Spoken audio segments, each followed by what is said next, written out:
Meeting में सारे engineering team को हिदायत दे रहे थे, नहीं, मुझे दर्शकों की सीट के सामने एक भी खंबा नहीं चाहिए।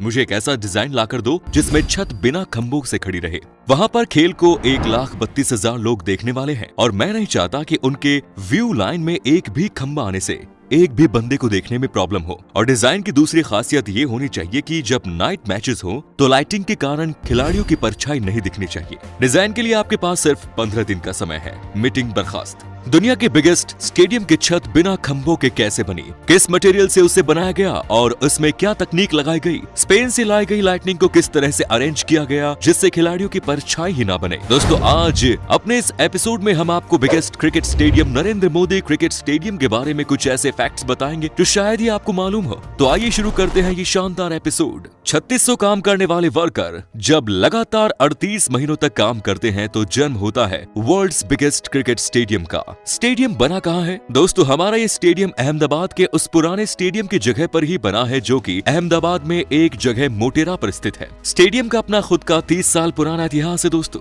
गुजरात क्रिकेट बोर्ड ने देखा कि स्टेडियम को रिनोवेट करने का समय आ गया है और इसे नए सिरे से बनाने का फैसला लिया गया। पुराने स्टेडियम को तोड़ने का काम शुरू हुआ, लेकिन यहाँ पर Gujarat state board new stadium बनाने का काम किसी ऐसे टीम को देना चाहते थे जो इस लायक होती, और ये जिम्मेदारी सौंपी गई L&T कंपनी को। दोस्तों, L&T कंपनी किसी पहचान की मोहताज नहीं है। उन्होंने इंडिया के अलावा बाहर भी कई कंस्ट्रक्शंस किए हैं जिसमें लोटस टेम्पल और स्टेच्यू ऑफ लिबर्टी शामिल है। लेकिन अब की बार उनका काम शायद कुछ कठिन हो क्योंकि इनके पास टाइम सिर्फ 3 साल 2 महीने का टाइम है। L&T ने विशाल प्रोजेक्ट को शुरू किया और ऑस्ट्रेलिया से डिजाइन इंजीनियर पुलिस को बुलाया गया जिनके जिम में क्रिकेट स्टेडियम का डिजाइन दिया गया। मिस्टर एंड्रयू जोन्स नामक डिजाइनर अपनी पूरी मेंटल योग्यता के साथ में इसका डिजाइन बनाने में लगे हुए हैं और इनका दिमाग अटका है सिर्फ 2 सवालों पर, एक बिना खंभों की छत और दूसरा लाइट से परछाई ना बनना। पहले सवाल का जवाब और डिजाइन तो उन्हें मिल गया और उन्होंने विशेष खंभों को लगाने का फैसला किया जो कि स्टेडियम के पीछे की तरफ लगेंगे। एंड्रयू जोन्स ने स्टेडियम का डिजाइन फाइनल किया जिसमें कुल 4 फुल साइज ड्रेसिंग रूम है। दोस्तों, मीडिया और स्पेशल ब्रॉडकास्टिंग के लिए स्पेशल एंक्लोजर, एक ऐसा नेट प्रैक्टिस एरिया जहां पर एयर कंडीशन एटमॉस्फेयर हो। लेकिन इस सुपर डिजाइन को लिमिटेड टाइम में खत्म करना था। एक क्रिकेट स्टेडियम में 1,32,000 लोगों को बैठाया जा रहा था जो कि एक समस्या बन चुकी थी। सीट लगाई कैसी जाएंगी और आखिर इसका डिजाइन इंजीनियर के दिमाग में आ ही गया। उन्होंने एक ऐसा स्ट्रक्चर बनाया जिससे सीट के ऊपर एक और बालकनी बनाकर उसमें भी सीट लगा दी जाएगी। नीचे 55,000 और ऊपर 77,000 सीट्स लगा दी गई। एंड्रयू जोन्स के सामने डिजाइनिंग की एक और समस्या तैयार खड़ी थी दोस्तों, और ये समस्या जितनी सुनने में लगती थी उससे कहीं ज्यादा बड़ी थी। स्टेडियम के वेस्टर्न साइड में एक पुरातन मंदिर है जिसमें कि पूजा करने वालों का लगातार तांता लगा रहता है और स्टेडियम के कंस्ट्रक्शन वर्क के दरमियान और स्टेडियम के कंस्ट्रक्शन होने के बाद भी श्रद्धालुओं को किसी तरह की अड़चन नहीं आनी चाहिए। यही वो चुनौती थी और ईश्वर की कृपा से इसका समाधान भी मिल गया। ठीक ऐसा डिजाइन जिसमें ना तो श्रद्धालुओं को ही अपनी श्रद्धा भक्ति में पाने की प्रॉब्लम होगी और ना ही स्टेडियम के डिजाइन में कोई ड्रॉ स्टिक चेंज करना पड़ेगा। अब एंड्रयू जोन्स चाहते थे कि स्टेडियम में बैठे हुए दर्शकों के सामने पूरा का पूरा मैदान क्रिस्टल क्लियर साफ दिखना चाहिए और अगर वहां पर खंबे लगाते जाएं तो दर्शकों को परेशानी होती है। इसका सोल्यूशन भी उन्हें मिल ही गया। उन्होंने वाई शेप के खंभों को स्टेडियम के बाहर की तरफ लगाने का फैसला किया जो कि अंदर से स्टेडियम की छत को भी सपोर्ट करने में सक्षम रहते हैं। 5 महीनों का समय निकल गया और स्टेडियम को डिजाइन करने वाली टीम के हाथ में क्या है? इन लोगों ने एक ऐसा डिजाइन तैयार कर लिया है जो कि इस स्टेडियम को बनाएगा स्पेशल स्टेडियम।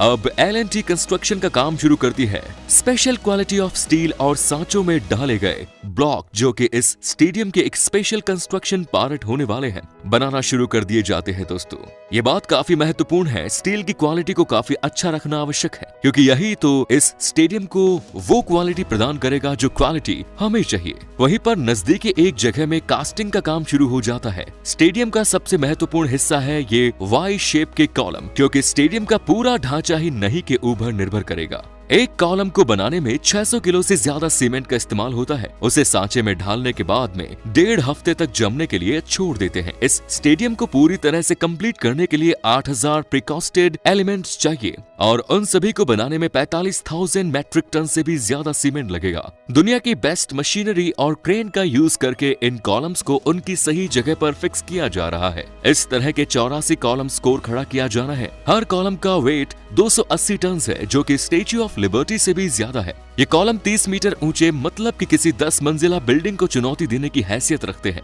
इंजीनियर अपना बेस्ट देने की कोशिश कर रहे हैं। जैसा कि हम सभी जानते हैं कि अहमदाबाद सिस्मिक जोन में आता है और यहाँ पर एक विनाशकारी भूकंप पहले भी आ चुका है। इसलिए इस स्टेडियम को पहले से ही इस बात को ध्यान में रखकर बनाया जा रहा है ताकि भूकंप से भी कोई नुकसान न हो सके।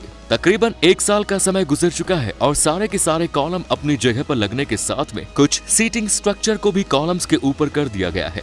दोस्तों, एक और साल के बाद में स्टेडियम को देखने पर हमें स्टेडियम के शेप एंड साइज का अंदाजा मिलना शुरू हो जाता है, क्योंकि इस स्टेडियम को बनाते समय भूकंप विरोधी स्ट्रक्चर का ध्यान रखा गया है। इसीलिए इसकी रूफिंग स्ट्रक्चर के लिए अमेरिका की एक फर्म को जिम्मा दिया गया है जिसका नाम है वाटरप्रूफ। ये कंपनी दुनिया में कई ऐसे स्ट्रक्चर्स बना चुकी है जिनकी छत लाजवाब है और उनमें से कुछ स्ट्रक्चर्स में जो ट्रांसुलेट छत भी लगी हुई है। अगर हम बात करें दुनिया के पहले डोम शेप स्टेडियम की, तो वो भी इसी कंपनी के द्वारा बनाया गया है, क्योंकि अहमदाबाद एक भूकंप सिस्मिक जोन में आने वाला शहर है और इसीलिए इस स्टेडियम का छत को रूफिंग टेक्निक से बनाकर कुछ ऐसा बनाया है जो कि भूकंप जैसी परेशानियों के लिए सेफ साबित हो। इस कंपनी को दिया गया भारत में ये प्रोजेक्ट फर्स्ट प्रोजेक्ट है। दोस्तों, दर्शकों के सामने कोई भी खंबा ना हो, इसके लिए विशेष के खंबे बनाए गए और स्टेडियम के पिछले हिस्से में लगाए गए और उसके बाद लगाया गया एक कंप्रेशन रिंग, जो कंप्रेशन रिंग टेफ्लॉन से बनी हुई हल्की छत को दर्शकों के ऊपर तान कर रखता है। इस रूफ को यथास्थान फिक्स करने के लिए इटली के इंजीनियर को बुलाया गया। इसमें हजारों मीटर स्टील की केबल लगी हुई थी और सभी कुछ परफेक्टली सेट करने के बाद में स्पेशल छत को यथास्थान लगाया जाने लगा। हर तरफ से इस छत की टेंशन को बराबर ही रखा जाना था, क्योंकि ऐसा करने से ही छत परफेक्ट बैठती। प्रोसीजर कंप्लीट होने के बाद में स्टील केबल में बना हुआ वो स्ट्रक्चर हवा में तकरीबन 40 मीटर की ऊंचाई पर जाकर फिक्स हो गया।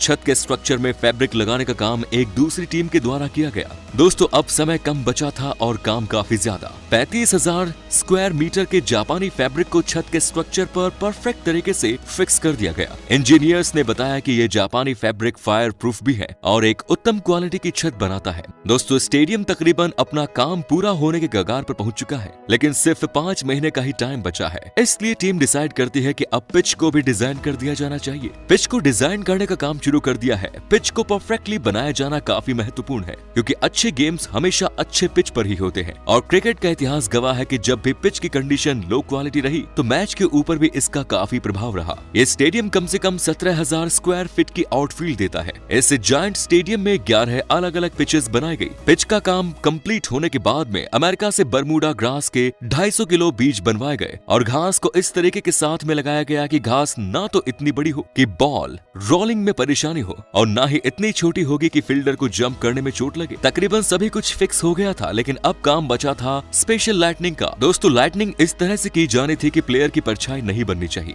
आमतौर पर दूसरे क्रिकेट स्टेडियम में खंबे लगे होते हैं, उन पर लाइट जिनसे की प्लेयर की परछाइयां बनती है, जो कि खेल में डिस्टर्बेंस उत्पन्न करती है। लेकिन इस जायंट स्टेडियम में लगाने के लिए स्पेन से स्पेशल 1500 किलोवाट की LED लाइट को मंगवाया गया और इन्हें कुछ ऐसे एंगल में सेट किया गया कि ग्राउंड में से कोई भी डिस्टर्बेंस उत्पन्न नहीं होगा और कोई भी शेडो नहीं बनेगा। एक और खास बात, इस स्टेडियम में घास के नीचे एक हाईटेक ड्रेनेज सिस्टम लगाया गया है दोस्तों, जो कि भारी बारिश के दौरान आधे घंटे में ही पूरे पानी को बाहर निकाल देगा। 34 महीनों का समय निकल गया और स्टेडियम लगभग तैयार हो चुका है और गुजरात क्रिकेट स्टेडियम को एक जायंट क्रिकेट स्टेडियम मिल चुका है। स्टेडियम के बाहर की डिजाइन पर कॉपर वेव्स को बनाया गया है, जो कि पास ही बहने वाली मां साबरमती नदी की जलधारा को रिप्रेजेंट करती है। स्टेडियम के चारों तरफ काली खुली जगह है और पूरे स्टेडियम को